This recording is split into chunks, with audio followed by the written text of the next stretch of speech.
Todos, ¿cierto? Tenemos a esa personita, o hemos tenido a lo largo de la vida, en nuestras diferentes etapas de vida, a esa personita a la que admiramos, ¿cierto? Por ejemplo, si estudiaste en cualquier nivel, sin importar qué nivel hayas estudiado, me imagino que tuviste diferentes maestros y siempre tuviste a tu maestro favorito, ¿cierto? A ese al que sí te gustaba escuchar en comparación con los otros maestros que tenías, que no tanto, ¿cierto? Era tu favorito, era el que siempre le ponías atención, hasta te sentabas hasta adelante, ¿cierto? Porque te gustaba su clase, te gustaba la forma en la que daba su clase y estabas comprometido con sus palabras, ¿no? Pero también sucedía esto, que si entraba el director de la escuela a tu clase, aunque tuvieras mucha admiración por las palabras de ese maestro, ¿qué sucedía cuando el director entraba y hablaba y hacía algún comentario, alguna declaración? Esa era la atención a la que sabías que tenías que dirigir tus ojos, ¿cierto? Porque era tú sabías que el director representaba una mayor autoridad en ese contexto y que últimamente no importa si te gustó lo que dijo el maestro, si venía el director y contradecía algo de lo que él decía o simplemente hacía otra afirmación, esa era la afirmación que prevalecía en medio de lo que haya dicho tu profesor, sin importar que era tu favorito, ¿cierto? Eso también sucede en el contexto de si, por ejemplo, estás en una corte y tienes a tu abogado favorito y tu abogado favorito está ahí en la corte y también te cae muy bien y pones atención a sus palabras, pero de repente entra la presencia del juez. Y no importa qué haya dicho el abogado que iba a pasar en el caso o cuál iba a ser el veredicto, si en ese momento el juez entra y se para ahí, todo el mundo dirige su atención al juez. Y lo que diga el juez es lo que va a prevalecer en ese contexto. ¿Por qué? Por su nivel de autoridad, otra vez, porque él está por encima de lo que diga el abogado. Su opinión es más importante, ¿cierto? Lo mismo sucede en los equipos de conjunto, en los deportes. Cuando tenemos, por ejemplo, un equipo de fútbol, sabemos que hay un capitán siempre, ¿cierto? En el equipo de fútbol. Y la mayoría de las veces sucede que todos los integrantes del equipo ponen atención a las palabras de su capitán. Normalmente admiran al capitán, escuchan las órdenes, las instrucciones del capitán. Pero también sucede lo mismo, que cuando viene el coach del equipo y dice algo que tal vez va a contradecir las afirmaciones que hizo el capitán, la jugada que él propuso, todo el mundo hace un poco menos la opinión del capitán del equipo y va a hacer caso a las instrucciones del coach. Es así como funciona, ¿cierto? Cuando vemos el nivel de jerarquía más alto, no importa cuán bien me caía mi capitán, yo tengo que hacer caso a la opinión del coach. Es la más importante por su nivel de influencia y autoridad en el equipo. Bueno, pues, iglesia, ¿por qué te digo todo esto? Porque en el caso del pueblo de Israel sucedía algo muy similar en el contexto del texto que nos encontramos esta mañana. Moisés era una figura muy admirable y de mucho respeto para el israelita promedio, para el judío. Era algo así como el Miguel Hidalgo de nuestro contexto, de aquí de los mexicanos. Era el libertador de la independencia, era una figura, un ícono que representaba la independencia de esa nación. ¿De qué? De la opresión que ellos experimentaban en Egipto, ¿cierto? Bajo la opresión y el mando de Faraón.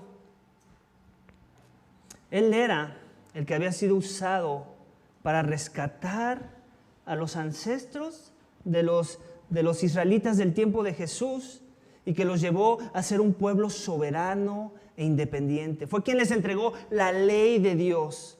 La ley de Dios, que era algo así como en nuestro contexto lo sería la Constitución misma, sobre la cual iban a regir sus costumbres, sus tradiciones, su correcta adoración hacia Dios. Iba a permear la cultura del pueblo judío. Eso representaba la ley que Moisés le dio a ese pueblo. O sea, que ya te imaginarás lo que representaba el ícono, la figura que Moisés era en ese contexto en particular. De forma que Moisés era muy importante para el judío promedio, aún para aquellos que no eran tan religiosos. Nada más por el simple hecho de ser patrióticos y saber que él era el autor de la independencia de Israel, ya eso era importante. Si decías que eras un buen judío, entonces deberías tener a Moisés en muy alto estima, ¿cierto? El problema, iglesia, del judío de la época de Jesús es que no podían ver a Moisés, que Moisés era como ese maestro que se tiene que subyugar cuando entra el director. que era como ese abogado muy exitoso y al que apreciamos, que se tiene que subyugar ante la entrada del juez. No entendían que Moisés era como ese coach, como ese capitán del equipo, que cuando entra el coach, no importa la jugada que propuso, se elimina y se escucha lo que diga el coach para dar dirección. El problema, iglesia, de muchos de los judíos de la época de Jesús y aún muchos judíos de nuestra época era que no podían reconciliar en sus mentes la idea de que Jesús era más importante que Moisés. ¿Debido a que qué? A que poseía un nivel de autoridad muchísimo más alto que el de Moisés. Iglesia, en la sección pasada que vimos que Jesús le dice a su audiencia, en el texto que vimos la semana pasada, que si en verdad decían honrar a Moisés, honrar a su persona y su legado, entonces harían caso a lo que escribió Moisés. Porque precisamente Moisés escribió de este más grande, de Jesús. Que si en verdad creían las palabras de Moisés, entonces creerían en Jesús, les está diciendo. Eso nos lo dice en Juan 5:46 del capítulo pasado. El título, iglesia, de mi mensaje esta mañana es este: Jesús es mejor que Moisés. Jesús es mejor que Moisés. Juan el apóstol va a comenzar, iglesia, a mostrar en su evangelio a sus lectores cómo es que Jesús es algo mejor que los héroes de la fe. Ahorita va a empezar con Moisés, pero va a seguir arrastrando y va a ir caminando en el evangelio y nos va a traer a otros a la atención que también son figuras para el pueblo judío. Son gente a los que ellos admiran, son íconos de la nación judía. Aquellos que Dios usó grandemente, con grandes hazañas y su poder. ¿Pero para qué va a hacer esto Juan? Para provocar un efecto mayor hacia Jesús. ¿Para qué? Para que les incite a ellos y a nosotros de este lado de la cruz a adorarle a Él, debido a que Él no es el hombre promedio, no es solo un hombre, sino es el Dios hombre digno de toda adoración y sumisión, de todo respeto, de toda autoridad. De forma que Juan, en esta sección que veremos el día de hoy, quiere dejar en claro la superioridad de Jesús, que está muy por encima de Moisés. Mi mensaje, iglesia, esta mañana tiene dos énfasis que nos van a ayudar a ver la supremacía de Jesús sobre Moisés. Y tiene un tercer énfasis que es más bien como una conclusión obtenida a la luz de estos dos énfasis que vamos a ver. Así que vamos a ver el primero de ellos. Nuevamente vamos a leer versículos 1 al 15 del capítulo 6 del Evangelio de Juan, donde vamos a ver cómo es que Jesús es un mejor Moisés. Y el primer énfasis es que es un mejor Moisés. ¿Por qué? Porque alimenta con mejores milagros. Alimenta con mejores milagros. Acompáñame nuevamente en la lectura, versículos 1 al 15. Dice esto: después de esto, Jesús se fue al otro lado del mar de Galilea, al de Tiberias. Y le siguió una gran multitud, pues veían las señales que realizaba en los enfermos. Jesús subió al monte y se sentó allí con sus discípulos. Y estaba cerca la Pascua, la fiesta de los judíos. Entonces Jesús, alzando los ojos y viendo que una gran multitud venía a él, dijo a Felipe: ¿dónde compraremos pan para que coman estos? Pero decía esto para probarlo, porque él sabía lo que iba a hacer. Felipe le respondió: 200 denarios de pan no les bastarían para que cada uno reciba un pedazo. Uno de sus discípulos, Andrés, hermano de Simón Pedro, dijo a Jesús: aquí hay un muchacho que tiene 5 panes de cebada y 2 pescados, pero ¿qué es esto para tantos? Jesús dijo: haced que la gente se recueste. Y había mucha hierba en aquel lugar, así que los hombres se acostaron en número de unos 5,000.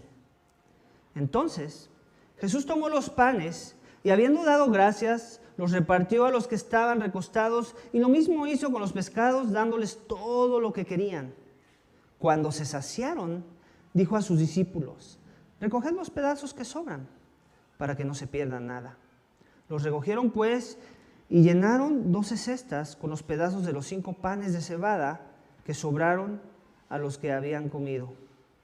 La gente entonces, al ver la señal que Jesús había hecho, decía: verdaderamente, este es el profeta que había de venir al mundo. Por lo que Jesús, dándose cuenta de que iban a venir y llevárselo por la fuerza para hacerle rey, se retiró otra vez al monte él solo. Este texto quiero enfatizar, este milagro que vemos de la multiplicación de los panes para alimentar a las muchedumbres. Es un texto, es el único milagro, por decirlo así, que se registra en los 4 evangelios. El único. Entonces, seguramente es de gran relevancia desde la perspectiva de los evangelistas. Es muy importante que podamos dar un énfasis a esta señal que Jesús vino haciendo a lo largo de su ministerio.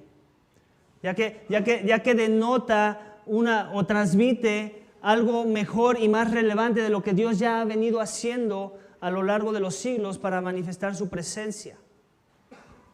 Podemos ver muchos paralelismos y antitipos, por decirlo así. Moisés es un tipo de Jesús, así como todos los patriarcas tenían aspectos de ser un tipo de Jesús, así como la ley misma tenía muchos aspectos de ser un tipo de Jesús. Y ahora vamos a ver en este texto cómo en la narrativa podemos ir encontrando muchos antitipos de Jesús, de las obras que mismo Jesús, que mismo Moisés hacía, ahora Jesús las hace, pero mejoradas. Primero que nada, recordando esto, que no era que Moisés hacía ninguna obra, todo era a través del poder que obraba detrás de Moisés. En el caso de Jesús era distinto, porque no nada más lo respaldaba el poder del Padre, el testimonio del Padre, la autoridad del Padre, la autoridad de la palabra, sino que en Él mismo había vida, en Él mismo había poder, era el Dios hombre. Tenemos que recordar esto. De forma que recordemos cuando dice aquí la transición, capítulo 6, versículo 1, después de esto, ¿de qué está hablando? Después de todo lo que ya se dijo en capítulo 5, después del altercado, si lo quieres llamar así, o de la discusión y la polémica que existía entre Jesús y los opositores o aquellos que estaban cuestionando su autoridad, su testimonio. Dice que se fue al otro lado del mar de Galilea, el de Tiberias, y le seguía una gran multitud, pues veían las señales que realizaba en los enfermos. Nuevamente, esta es la segunda vez en el texto del Evangelio de Juan que vemos esta declaración, que le seguían, pero también nos da la indicación de la motivación detrás del por qué le seguían. Y no era la más noble la mayoría de las veces. No, ahí no nos dice, le seguían porque reconocían que Él era el Mesías, reconocían que Él era el ungido, reconocían que Él era el que venía a traer verdadera transformación, reconocían que Él era su Señor. No dice eso. Dice que le reconocían y la motivación era por lo que Él les daba, por ver lo que Él les daba a otros como sanación de sus cuerpos. Al igual que Moisés, Jesús también jaló muchedumbres. Moisés, cuando libertó al pueblo de Egipto de la esclavitud, dicen los teólogos que alrededor de por lo menos 2 millones de personas salieron con él junto al desierto. 2 millones de personas. Bueno, aquí en este texto nos hace mención de 5,000, pero esos 5,000 de los que está hablando no lo tomes literal. Recuerda que la forma en la que escriben los judíos que hicieron los resúmenes del Evangelio, Juan en este caso, ellos están tomando en cuenta la audiencia de los varones que eran cabeza de familia. Por eso dice 5,000 hombres. Pero en realidad tienes que considerar la posibilidad de que muchos de ellos iban con sus esposas, muchos de ellos iban con sus hijos, y podríamos decir, sin temor a equivocarnos, que alrededor había por lo menos unos 2,000 personas en esa audiencia de la que nos habla el texto. Esos que seguían a Jesús, no necesariamente por lo que Él era, sino por lo que Él hacía, las señales que ya había empezado a mostrar, todos los milagros que ya hemos ido viendo, desde la conversión del agua en vino hasta sanar a los paralíticos, a los enfermos. Jesús subió al monte y se sentó allí con los discípulos, de la misma forma que Moisés, ¿recuerdas? También tuvo que ir a un monte para que se le entregaran las tablas de la ley. También llevó al pueblo al monte y el pueblo esperó bajo el monte. Otra vez, paralelismos. ¿Cómo es que Jesús es el antitipo del tipo que era Moisés? Estaba cerca la Pascua, la fiesta de los judíos, lo mismo que Moisés, cuando liberó al pueblo de Egipto, ¿qué antecedió eso? También la Pascua, básicamente fue el arma que Moisés usó a la luz de lo que Dios, la instrucción que Dios les dio, de matar un corderito y de sacrificarlo de forma que con su sangre la pudieran poner en los postes de las puertas de las casas, y eso iba a provocar ¿qué? Que pasara por alto Dios el juicio en esa casa, y toda casa que no tuviera esa señal de haber obedecido esa instrucción iba a experimentar la muerte del primogénito de Egipto. Ese es el arma que trajo libertad al pueblo judío y que obviamente vino con un obrar y poder de Dios, que trajo mortandad en contra de los enemigos del pueblo de Dios. Y de la misma forma, esa Pascua, que es lo que indica la fecha de independencia, o es la marca de lo que celebraban los judíos como la libertad de haber sido cautivos de Egipto, aquí también nos dice que era alrededor de ese tiempo, estaba cerca la fiesta de los judíos, la Pascua. Versículo 5, entonces Jesús, alzando los ojos y viendo que una gran multitud venía a él, dijo a Felipe, Felipe ya era uno de los discípulos de los para que estos coman. Jesús siempre era muy tierno y muy paciente con los discípulos, de forma que los discipulaba con preguntas. No nada más les daba la instrucción, sino que siempre los acompañaba con conclusiones de la verdad. Pero luego también el texto nos aclara en versículo 6, dice, pero decía esto para probarlo, porque él sabía lo que iba a hacer. No que Jesús dijera, ayúdenos a hacer con estas masas. Seguramente en el contexto, otra vez son resúmenes, Jesús ya había estado enseñando por bastante tiempo a las masas que lo seguían. De forma que ya era la hora de la comida, ya hacía hambre, como decimos nosotros.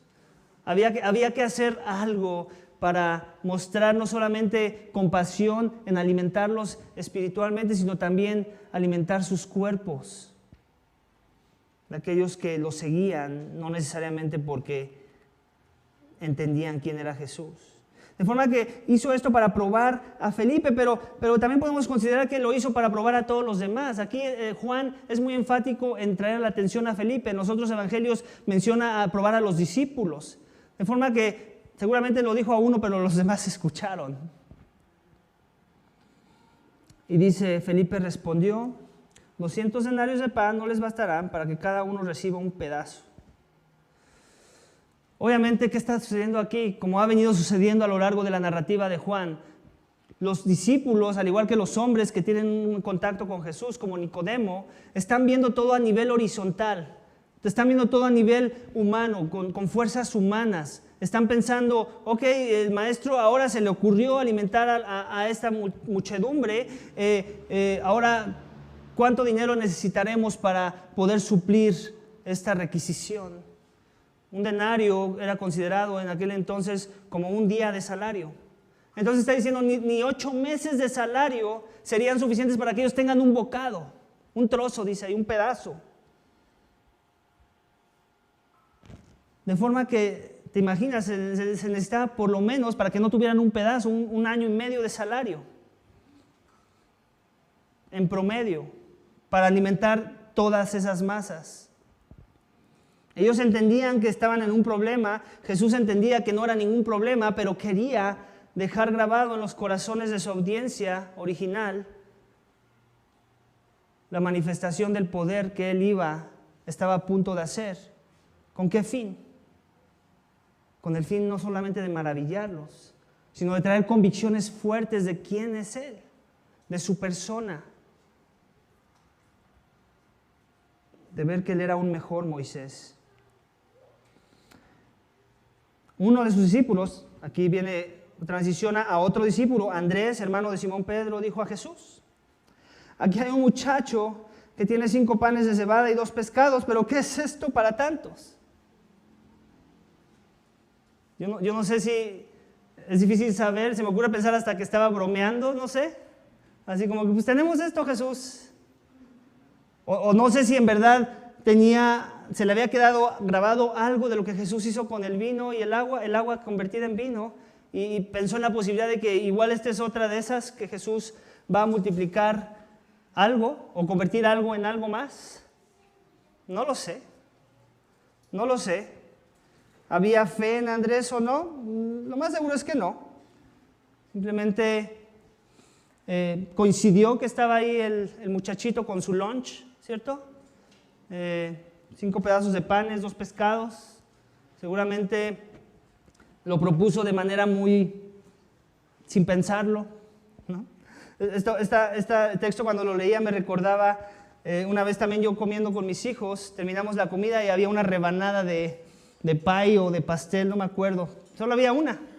Y normalmente no comemos postre en la casa, pero ese día había postre y había solamente una rebanada. Y recuerdo que creo que le pertenecía más a uno de mis hijos por alguna razón, de forma que entonces los otros querían esa rebanada y yo les decía, trataba de convencer a ese hijo que no quería compartir su rebanada de pan. Digo, bueno, ¿qué haría Jesús? ¿No? Yo pensando, ahorita pues con el lenguaje de Jesús lo voy a traer a convicción, ¿cierto? Y me dice, bueno, pues Él lo multiplicaría, ¿no? Y yo así, no era esa la dirección a la que quería llegar. Gracias por mostrarme más fe que de la que yo tengo, ¿verdad? Pero no va por ahí, ¿cierto? No va por ahí. No sé, seguramente tampoco pensó.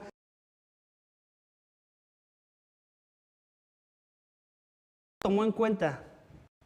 También me recuerda, no sé si están viendo otra vez comercial, la serie de Chosen.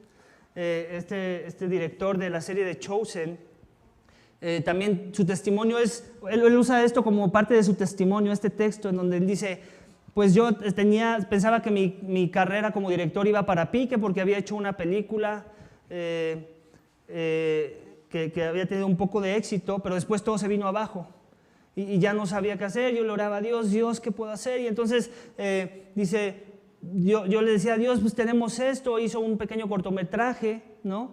Y ese cortometraje transicionó en obtener muchos seguidores, en muchos donadores, y ahora él está haciendo la serie de Chosen por la recaudación de fondos de ese cortometraje. Y él usa esta analogía, dice, yo puse mis 5 panes y mis 2 pescados y Dios me maravilló con cosas que yo mismo no podía entender.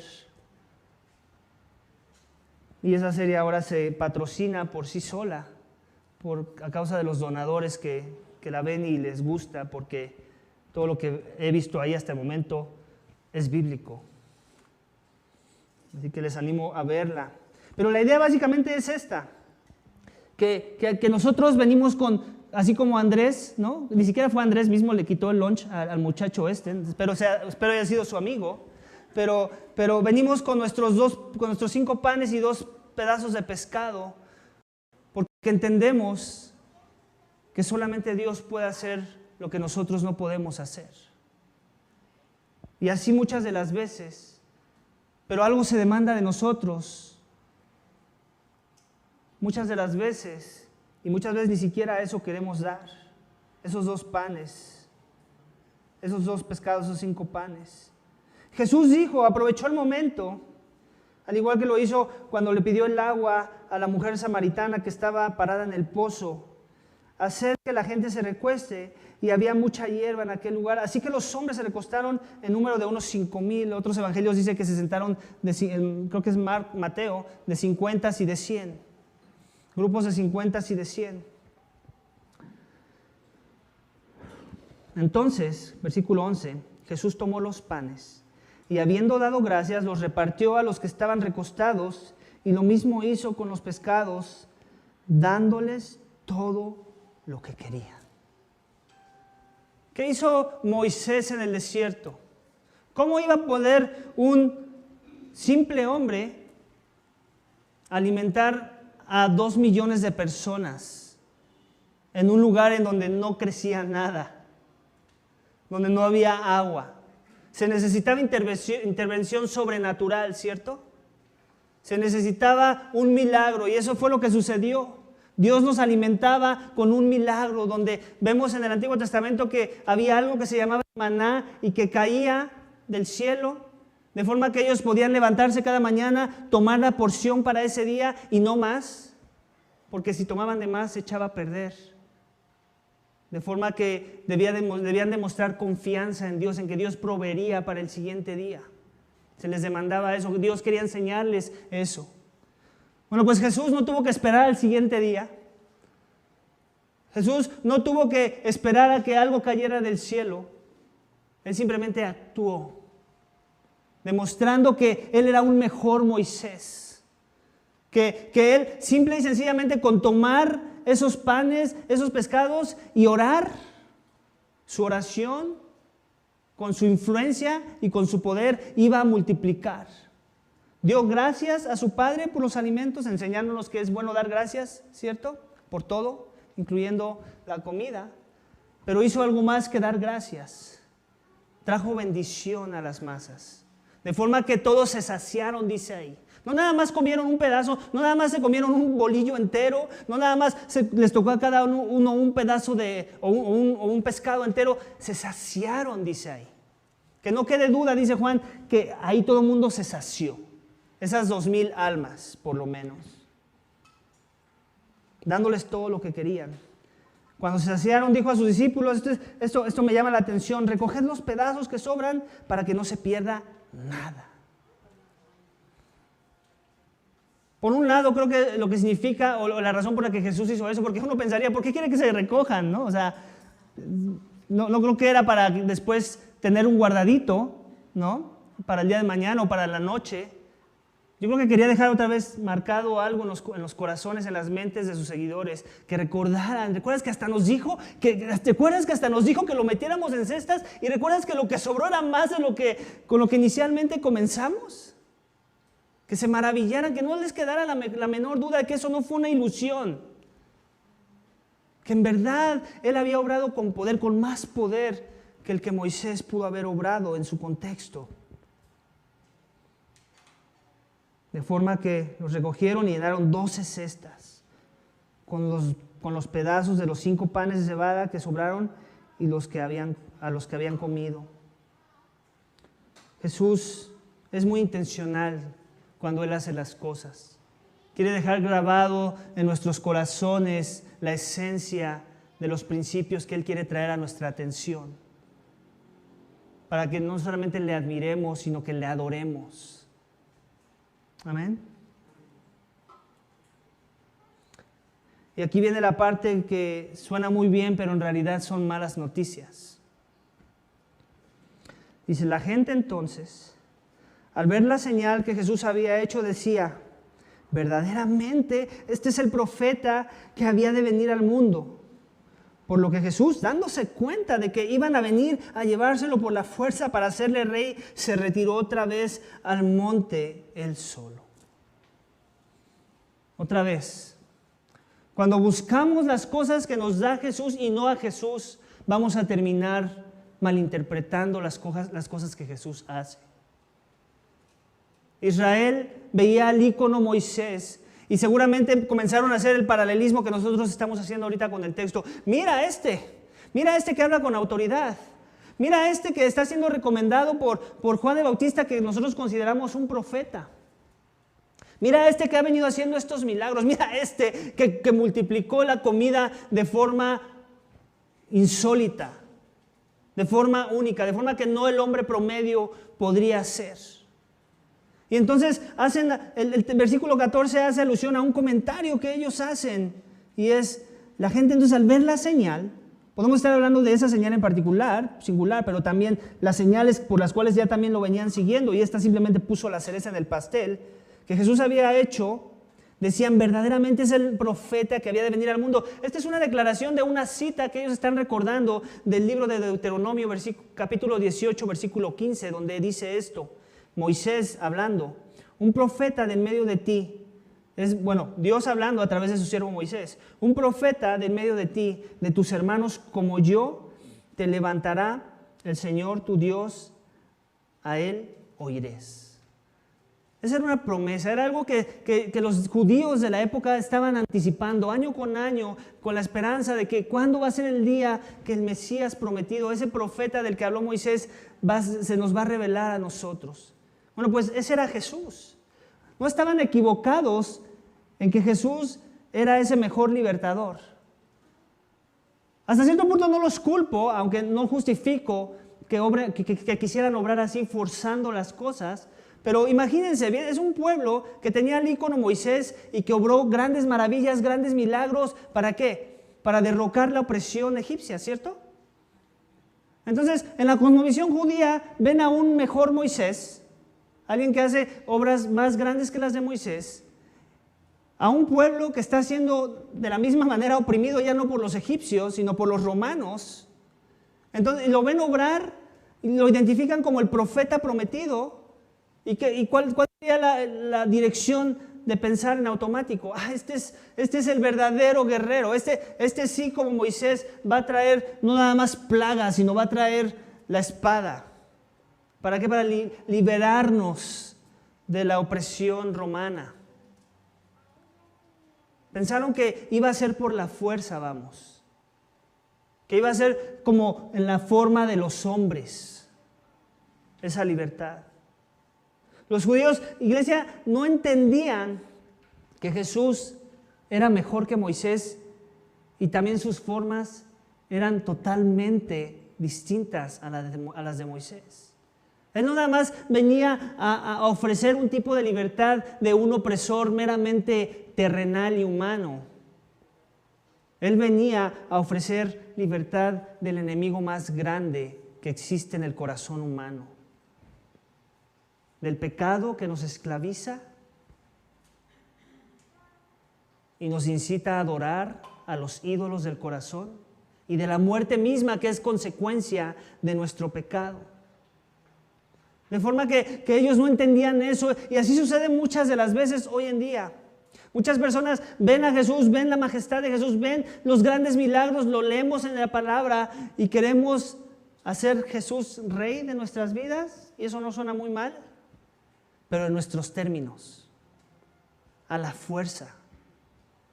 De forma que yo pueda obtener la cosmovisión de lo que creo que Dios debería estar haciendo para mostrarme verdadera bendición. Y muchos se acercan a Jesús y le dicen que Él es un rey, como lo vemos aquí en el texto, y después lo quieren sentar en el trono que ellos han diseñado para que Jesús les sirva, y no para ser súbditos del rey. Sí lo ponemos en un trono, pero un trono que está al lado del nuestro. De forma que Jesús sirva mis propósitos. De forma que Jesús cumpla mis sueños. De forma que Jesús sea la persona que va a ser mi aliada en mis metas en la vida. Que mi agenda de vida se cumpla. Que pueda tener Jesús y mi religión y mi vida espiritual, pero también mi pecado. Y entonces caemos en el mismo error que vemos en el texto. Queremos coronarlo rey, pero en realidad nos queremos quedar con la corona el tiempo suficiente para alimentar nuestra carnalidad, nuestros deseos vanos y mundanos de este mundo, de esta vida que nos engaña en pensar que es todo por lo que hay que vivir y que se nos olvida vivir con una perspectiva eterna, donde entendemos que este mundo no fue creado para nosotros, que aún la salvación misma, en primer lugar, no la propuso Dios porque éramos un objeto muy valioso. Eso ya vino como consecuencia de que Dios tenía un objeto muy valioso y ese era su Hijo. Y todo el que está en su Hijo, que ha confiado que Él es el Rey soberano, que en verdad es digno de toda adoración, que en verdad mis planes se tienen que ir abajo para que sus planes prevalezcan sobre mi vida, entonces ahí sí hay verdadera bendición. ¿Dónde estás tú parado esta mañana? ¿Qué tipo de audiencia eres esta mañana? ¿Eres como esa audiencia judía que está dispuesto a coronar a Jesús como rey, pero que le quitas todos sus derechos sobre tu vida y vives tu vida a tu antojo? ¿No te sometes a sus caminos? ¿No te sometes a sus planes? ¿No te sometes a sus formas? ¿No te sometes a la iglesia local? ¿Quién eres tú? Porque de coronar a Jesús rey, ya lo vimos, las masas lo querían hacer. Y si no por las ganas de Jesús, por las fuerzas. Y así muchas veces nosotros, iglesia. Muchas veces presentamos a un Jesús que te va a cambiar tu vida y las cosas van a ir mejor. Y ese no es el Evangelio. Esa no es la verdad que la Biblia nos enseña. La Biblia nos enseña que tenemos que contar el costo de seguir a Cristo. Y que si lo vamos a proclamar como rey y vamos a ser sus súbditos, como Él es digno, entonces vamos a padecer en este mundo. Vamos a tener carencias, vamos a ser los más despreciados, vamos a ser los que van a tener menos influencia, menos autoridad, menos voz, menos derechos. Y ese es el Evangelio. Esa es la marca de los verdaderos ciudadanos del reino que Jesús vino a manifestarnos. ¿Quién eres tú esta mañana? ¿Has confiado en aquel que tuvo que ser clavado en una cruz porque pensabas así? Porque pensabas que la vida se trataba de ti, porque tu vida pensaste que te pertenecía y la has vivido como se te ha antojado. Porque tus sueños piensas que son más importantes que los designios de Dios en su palabra. Porque tu dinero piensas que es tuyo y no que más bien lo debes de administrar para gloria de Dios. Tus posesiones, tu intelecto, tu tiempo. ¿Quieres coronar a Jesús como rey de tu vida? Arrepiéntete primero. Arrepentimiento y fe se demanda de ti. Reconociendo que has querido ser el rey de tu propia vida y que Jesús demanda humillación, arrepentimiento, reconociendo que esa es la forma de los rebeldes. La forma del que se humilla es reconocer que Él es Señor, no solo Salvador. Suena muy bonito que Jesús sea nuestro Salvador, ¿cierto? Él es el Salvador del mundo. Si yo salgo a las calles y les pregunto ¿quién es Jesús? Él es el Salvador, Él nos vino a salvar por nuestros pecados de veras. También de los tuyos, sí. ¿Lees tu Biblia? No. Donde se predique la sana doctrina. ¿Te interesa tener comunión con pecadores redimidos? Menos. Esa es la cosmovisión de la mayoría. Y aún muchos adentro de la iglesia que se dicen cristianos evangélicos, que se jactan por tener años de caminar con Cristo y que nunca han demostrado evidencia de que llevan siquiera un segundo caminando con Él. Porque no se someten al Rey. Porque lo han hecho Rey por la fuerza. Si ese eres tú, arrepiéntete. Él vino manso y humilde. Él dice en su palabra, vengan a mí todos los que están cargados, que yo soy manso y humilde y yo los haré descansar. Si tu descanso no está en Él, es porque aún no le conoces. Y se demanda de ti arrepentimiento y fe esta mañana. Ven al Rey. Reconoce que tú no eres Rey de tu vida. Reconoce que tus pecados te separan de la presencia, de la majestad, de la santidad de Dios misma. Y que no es por tus fuerzas que te puedes acercar a Él. No es por obras para que nadie se gloríe. Tus obras son como trapos de inmundicia ante los ojos de un Rey santo, puro. No importa si las has hecho dentro del contexto de una religión o fuera. No importa si eres como Bill Gates, que tiene una organización caritativa, o como quien sea, como la Madre Teresa de Calcuta. Si tus obras no vienen filtradas a través de un sacrificio de sangre, de un cordero que quita los pecados del mundo, un cordero que fue anunciado por Juan el Bautista y dijo, este es el Cordero de Dios que quita los pecados del mundo. Y si tu pecado no ha sido borrado por medio de la fe en el sacrificio de Cristo Jesús, entonces tú estás muerto. Si estás tratando de ganar la justicia de Dios, la justificación, el favor de Dios para que Él te perdone de tus pecados, para que Él te dé vida, para que cuando mueras vivas en la presencia de Dios y es en tus fuerzas, con tus métodos, con tus tradiciones religiosas, con tu egocentrismo, con tu orgullo de pensar que eres algo más que los demás, entonces necesitas venir a la gracia de Dios. Necesitas este evangelio y lo necesitas urgente, ya. Arrepiéntete y cree en el evangelio, cree en aquel que resucitó a Jesús de entre los muertos. Jesús murió por los pecados de los hombres, pero resucitó al tercer día, amén. En eso Él mostró no solamente que la justicia de Dios es perfecta, que Él castigó el pecado del culpable, el pecado que Jesús llevó por nosotros, pero también Él fue el que tuvo victoria sobre la muerte misma. La muerte no lo pudo contener y esas son las buenas nuevas. Ese es el Evangelio, que hay vida en Jesús, que hay vida eterna en su nombre y que si en verdad has puesto tu esperanza solo en la cruz, solo en su obra redentora, solo lo que Él ya hizo y que no hay nada más que agregar a ese sacrificio, entonces tú puedes ser salvo. Amén. Piénsalo.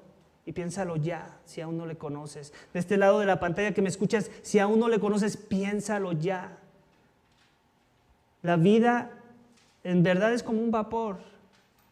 Y si lo que sucedió en la semana de un tren que se desplomó, donde hubo 25 muertos hasta el momento, 38 heridos que seguramente están debatiéndose entre la vida y la muerte, y 88 que fueron afectados. Si eso no te queda como un recordatorio más, así como lo ha sido la pandemia, como lo han sido los temblores que hemos experimentado, como han sido otras cosas que han sucedido alrededor del mundo, si eso no nos recuerda de la fragilidad de la vida y de la importancia de la vida eterna, de encontrar esperanza en algo que es más trascendente de lo que podemos ver con nuestros ojos carnales, entonces, ¿para qué esta vida? Tú dices, yo no viajo en tren. También hay accidentes en el carro o en la moto o en lo que sea que te traslades. Te puedes tropezar también si te trasladas de pie y caes mal y te pegas en la cabeza y ahí quedaste. La vida es pasajera. Si aún no le conoces, ven a Él. Él está esperando, Él está retrasando la ira que es digna de nuestro pecado para que tú vengas a reconciliación con Él. No seas como los judíos de la época de Jesús. Los judíos de la época de Jesús querían hacer de Jesús un rey. Pero antes de Él vestir la corona de oro digna de un rey, eligió la corona de espinas. Antes de sentarse en un trono digno de un rey, fue colgado en un madero por nuestro pecado. La crucifixión vendría antes que la coronación y esa era la forma en la que Jesús iba a ser un mejor Moisés, un verdadero libertador, que nos iba a salvar no solamente de la esclavitud, de la opresión de los hombres, sino de la esclavitud misma del pecado que oprime nuestros corazones. ¿Quieres encontrar victoria en tu pecado, libertad? Ven a Jesús. Solo en Él están las fuerzas, los recursos para vencer la tentación. Moisés ganó una gran victoria, sí, pero no se compara con la victoria que Jesús ganó cuando resucitó triunfante sobre la muerte y sobre el infierno mismo. Amén. Vamos al siguiente énfasis, iglesia, ya por último, versículos 16 al 21. Dice, al atardecer sus discípulos descendieron al mar y subieron en una barca que se dirigían al otro lado del mar, hacia Capernaum.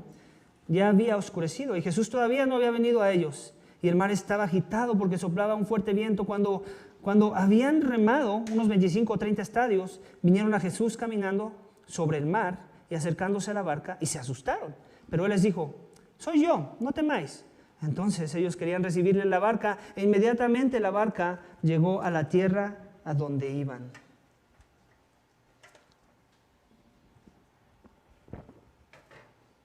Iglesia, el segundo énfasis lo encontramos en estos versículos. Y el énfasis es este. Jesús es un mejor Moisés. ¿Por qué? Porque Él cruzó las aguas con más poder.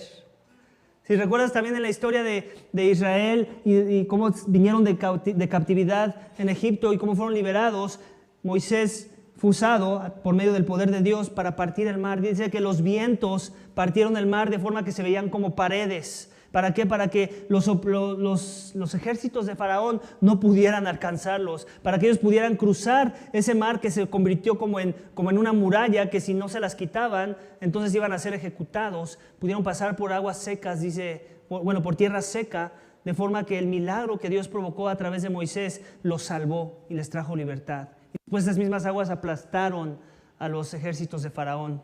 Amén. Eso fue lo que sucedió con Moisés, cruzando las aguas de manera milagrosa para traer salvación. Bueno, pues de la misma forma, aquí vemos cómo transiciona el texto. Jesús manda por adelantado a sus discípulos. Él se va seguramente a orar, a pedirle a Dios que por favor lo fortalezca en medio de tal vez hasta la posible tentación, no lo sabemos. ¿Recuerdas que Jesús fue tentado en el desierto por Satanás, donde se le estaba ofreciendo la gloria de las naciones para que Él fuera soberano por medio de ellas? Y seguramente esta era otra prueba de ese tipo. Los judíos lo querían hacer rey, pero en los términos de los hombres, no en los términos de Dios. Entonces Él se apartó, mandó a sus discípulos por adelantado, pero también creo que era por una intención. Les quería seguir revelando la identidad de quién era Él. ¿Para qué? Para que su adoración fuera la correcta y no la de quererlo coronar. Seguramente también ellos fueron tentados, no nos lo dice el texto, pero también tal vez Jesús los apartó a ellos porque estaban siendo de tropiezo para su plan redentor. De forma que ellos se fueron en una balsa, dice ahí que remaron no sé cuántos estadios, por lo que estuve viendo en los comentarios, por lo menos llegaron a la mitad del camino de donde tenían que llegar. De forma que los vientos se los impidieron, a pesar de que eran pescadores, muchos de ellos, ¿cierto?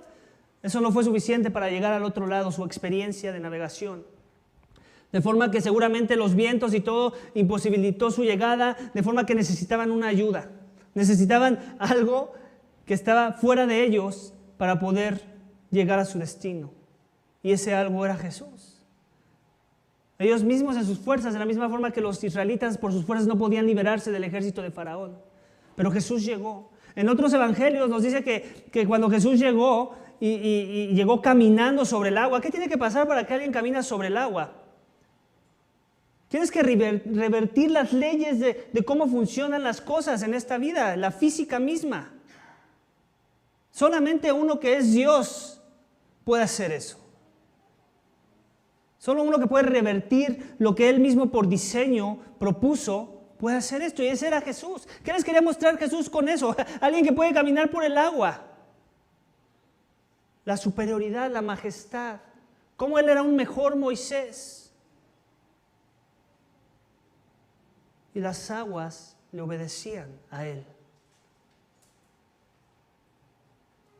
Los discípulos se asustaron porque pensaron que era un fantasma, después vieron que era Jesús, se consolaron, tanto que en otros evangelios nos dice que aún Pedro se atrevió a decirle: Señor, yo quiero ir ahí contigo, donde tú estás, ven, vamos. Y lo pudo hacer por un tiempo, después se hundía. ¿Por qué? Porque quitó sus ojos de Jesús, dice el texto. Y eso sucede también con nosotros.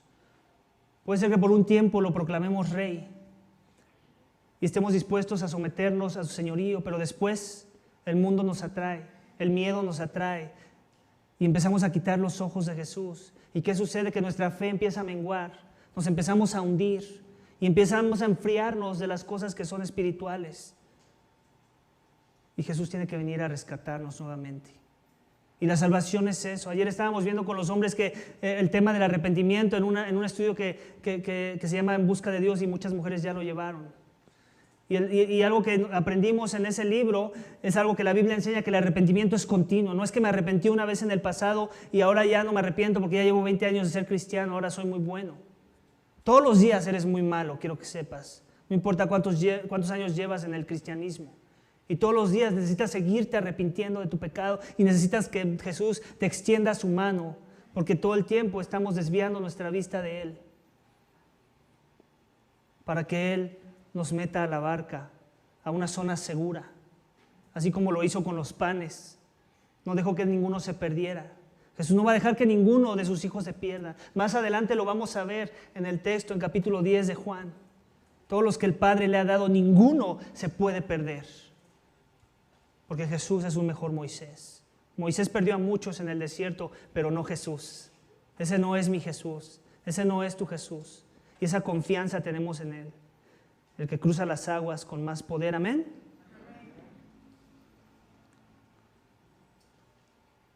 Iglesia, Jesús es más grande que Moisés y creo que ya quedó probado en estos versículos esta mañana. Es más grande que tú, es más grande que yo, es más grande que tus más grandes sueños, anhelos, deseos. Él en verdad es a quien tenemos que escuchar, como decía la declaración de la cita de Deuteronomio. ¿Cómo lo estás escuchando esta mañana?